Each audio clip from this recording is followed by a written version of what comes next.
pour sa beauté à couper le souffle. Des collines ondoyantes, drapées de vert émeraude, rencontraient des eaux saphirs sous un ciel souvent peint de teintes pastel des plus délicates. C'était une image de tranquillité, une carte postale au charme idyllique. Pourtant, au cœur de cette ville pittoresque, vivait une jeune fille nommée Clara. L'âme aussi seule que la lune, dans un vaste ciel sans étoiles. Clara possédait une beauté discrète, ses grands yeux expressifs reflétant le puits profond d'émotions qui l'habitait. Ses longs cheveux noirs encadraient un visage qui promettait le rire et la joie, une promesse rarement tenue. Car Clara portait en elle un profond sentiment de solitude, un lourd manteau de solitude que même la beauté vibrante d'Évian ne pouvait dissiper.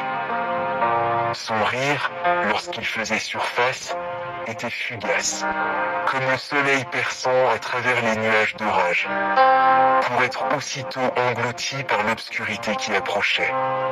Les habitants de la ville, pris dans le rythme de leur vie quotidienne, voyaient la beauté d'Évian reflétée dans ses yeux, mais ne percevaient pas l'appel silencieux à la connexion, caché dans leur profondeur.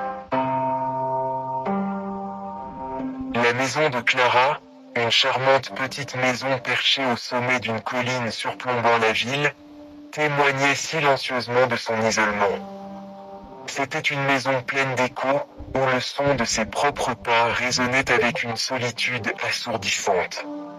Ses parents, absorbés par leurs carrières exigeantes dans la ville animée, n'étaient que des ombres fugaces dans sa vie.